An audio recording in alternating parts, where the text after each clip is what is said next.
시청자 여러분 안녕하십니까? 헬로티비 뉴스입니다. 지난 4일 막을 내린 제25회 부천국제만화축제 당시 공개됐던 대통령 풍자 만화, 이른바 윤석열차에 대한 갑론을박이 계속되고 있습니다. 국내 최대 규모의 만화축제의 전통을 20여 년간 이어오고 있는 만화도시 부천은 술렁이는 분위기인데요. 이정화 기자가 현장 취재했습니다. 전국 학생 만화 공모전 카툰 부문 수상작 윤석열차. 윤석열 대통령을 주제로 한 풍자 만화입니다. 전시 이후 그림에 대한 논란이 불거지자 문체부는 두 차례 보도자료를 통해 해당 공모전을 주최한 한국만화영상진흥원에 대해 경고를 내리고 관련 조치를 취하겠다고 반발했습니다. 특히 진흥원이 이번 공모전에서 후원 명칭 사용 승인을 위반했다고도 강조했습니다. 부천 국제만화축제의 개최 지역이자 한국만화영상진흥원이 위치한 부천은 이번 사안에 대해 관심이 높습니다. 조용희 부천시장은 카툰은 주로 정치적인 내용을 풍자적으로 표현하는 한 컷짜리 만화라며 지원은 하되 간섭은 하지 말아야 한다고 비판했습니다. 시민들도 잇따라 견해를 밝혔습니다. 부분도 있었고, 근데 그치만 또 너무 좀 노골적으로 그런 게 아닌가 싶기도 해서 그렇게까지 논란이 될 거라고 생각하진 않고 표현의 자유라고 생각했죠. 그런 사람 마음이지 뭐. 그냥 자유국가니까. 뭐 그렇다고 뭐 어때 이상 없잖아요. 애들이니까 이해해야지. 이를 계기로 다른 만화 사업들이 연쇄적으로 영향을 받지 않을까 하는 우려에 지역 의원들은 입장 차이를 보였습니다. 문체부의 후원 명칭을 사용할 때 승인을 해줄 때 이런 부분은 수상이나 뭐 작품을 선정해서 제외한다는 내용이 분명히 있었음에도 불구하고 세심히 살피지 못하고 또 뭐 의도는 없었다고 하지만 결과적으로 많은 어떤 그 정치적인 어떤 논란을 가져온 부분에 대해서 국비를 지원받는 한국만화영상진흥원이 그 역할에 대한 어떤 책임을 지어야 될 것이고요. 만화 산업에 굉장한 타격이 있겠죠. 향후적으로 국비에 대한 매칭적인 것들을 운운해 가면서 이 사업들을 전면적으로 들여다보는 듯한 뉘앙스를 갖고 있는데, 행정사무감사를 앞두고 있는 시의회 입장에서 결코 이게 쉽게 넘어가지 않을 사안일 것 같아서 좀 고민하고 있는 부분입니다.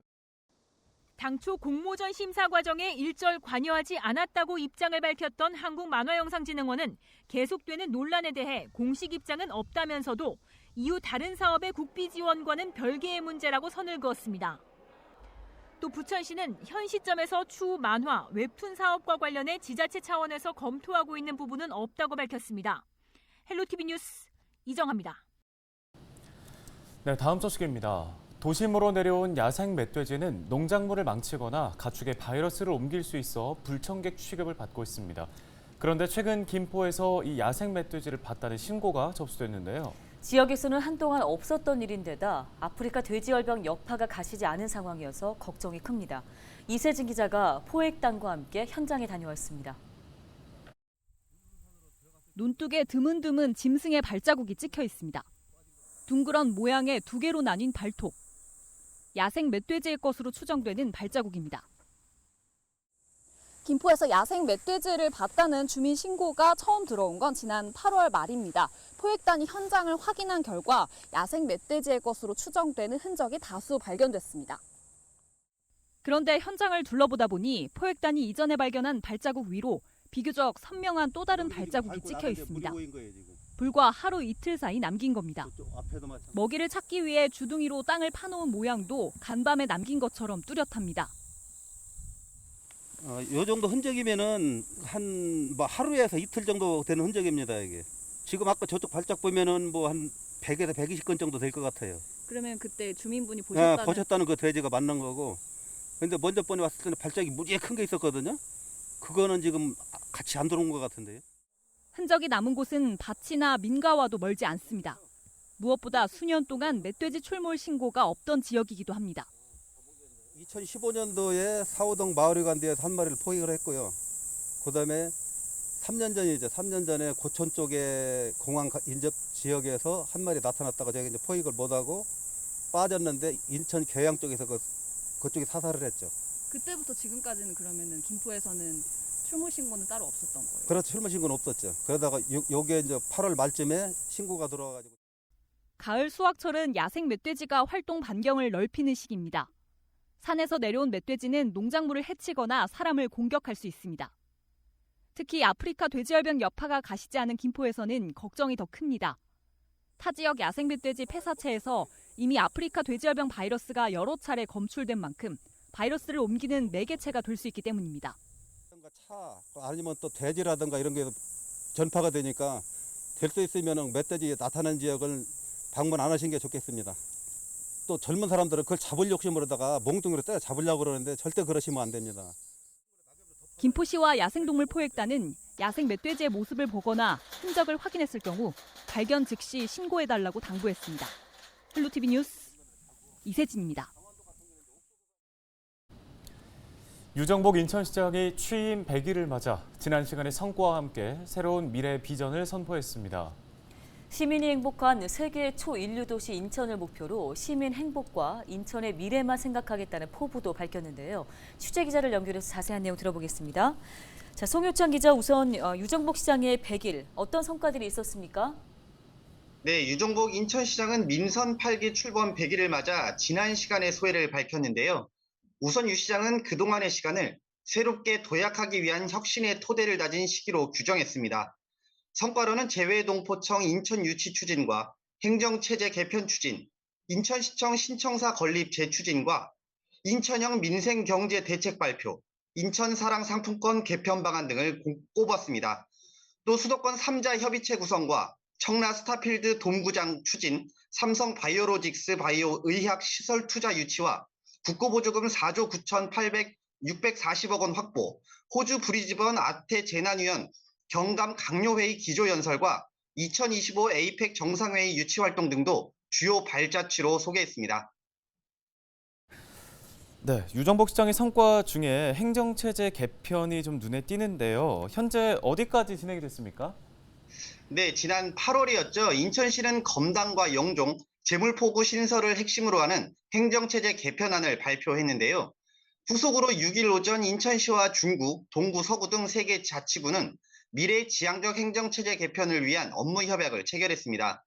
이날 협약식에는 유정복 인천시장을 비롯해 3개 자치단체장이 참석을 했는데요.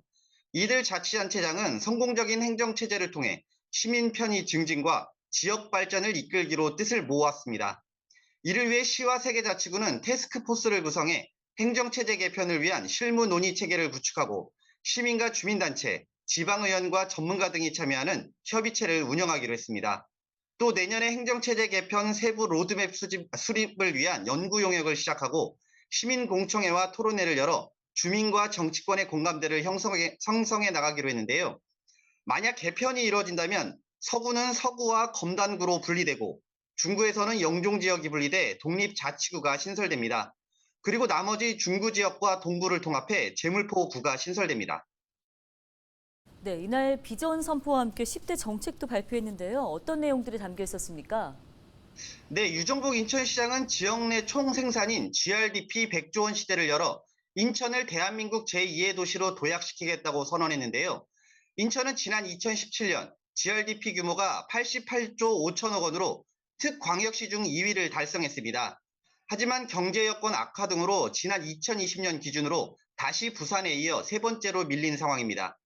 유 시장은 컨트롤타워 역할을 할 인천경제동약 분석센터를 신설하고 인천 전략산업 육성 지원계획 수립과 제도 규제 개선 등을 통해 100조 원대로 끌어올리겠다는 보관입니다. 유 시장은 또 시정 목표인 시민이 행복한 세계 초인류 도시 인천을 달성하기 위한 핵심 과제로 재물포 르네상스 시대 개막과 원도심 개발 촉진, 인천발 KTX와 GTX, 제2경인선 등 철도망 구축을 들었습니다. 또 공공의대 설립과 국립대학병원 유치, 제2인천의료원 설립, 바이오 혁신 클러스터 조성 등에도 주력하기로 했는데요. 특히 앞서 얘기한 행정체제 개편에도 힘을 모으기로 했습니다. 그러나 수도권 매립지 종료와 함께 대체 매립지 조성, 안전한 수돗물 공급과 탄소 중립 대교 오염 감축 등은 여전히 숙제로 남아 있습니다. 네, 알겠습니다. 여기까지 듣겠습니다. 보도국 송효창 기자였습니다. 다음 소식입니다. 정부가 내년 지역화폐 예산을 전액 삭감한 가운데 경기도민 10명 중에 7명이 넘는 도민이 지역화폐 사업이 계속돼야 한다고 응답한 조사 결과가 나왔습니다. 경기도가 지난달 15일부터 26일까지 도민 2,000명을 대상으로 실시한 여론조사에서 응답자의 77%가 지역화폐 사업이 계속돼야 한다고 응답했습니다. 또 응답자의 80%는 경기 지역화폐를 추진한 것에 대해 잘했다고 답했으며 지역경제 활성화에 도움이 된다는 응답도 80%로 나타났습니다. 하지만 할인율이 줄어들 경우 지역화폐를 사용하겠다고 응답한 사람은 960명으로 절반에 그쳤습니다.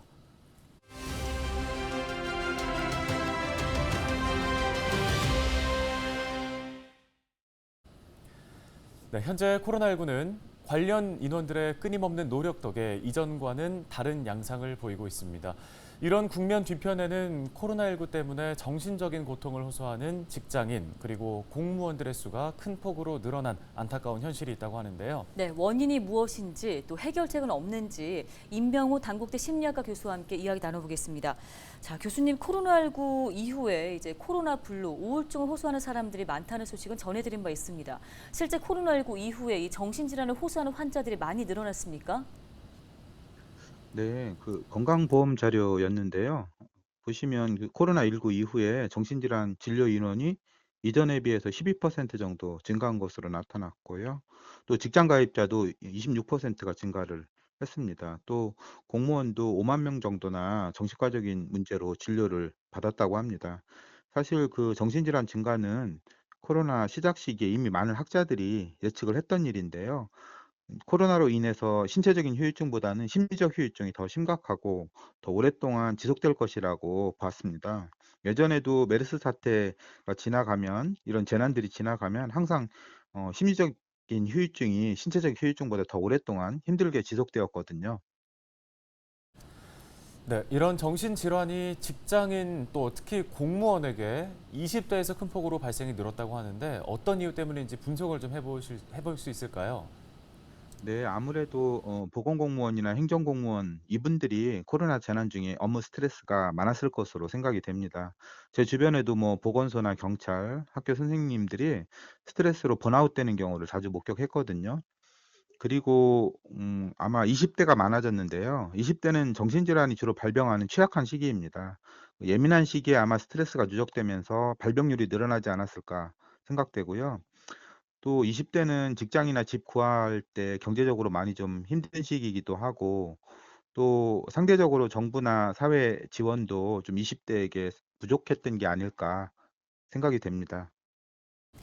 예, 그렇다면 지금처럼 코로나19를 겪고 있는 국면에 환자들을 괴롭히는 이 정신질환 발병의 빈도 수를 줄이기 위해서 어떠한 대책들이 필요할까요? 네, 이제 코로나가 좀 진정되고 있는 편인데요. 앞으로 신체적인 후유증보다 심리적인 후유증을 완화하기 위해서 더 노력을 해야 됩니다. 제가 강조하고 싶은 점은요, 주변과 소통을 좀 강화하는 것입니다. 힘들었던 고민을 가족이나 친구들에게 털어놓고 나누어야 하고요. 또 이제 그분들이 환자를 전문가에게 의뢰할 수도 있고요. 더 심각한 우울증이나 번아웃으로 진행되지 않도록 조기에 심리 문제를 발견하는 게 중요한데요. 필요하다면 뭐 국가 검진 사업에서 정신질환에 대한 뭐 조사 내용을 더 확대를 하거나 아니면 이제 찾아가는 심리 상담 서비스 사업 같은 경우를 좀 늘리는 것도 좋은 방법이 될 수 있겠습니다. 네, 말씀 잘 들었습니다. 지금까지 단국대 심리학과 임명호 교수였습니다.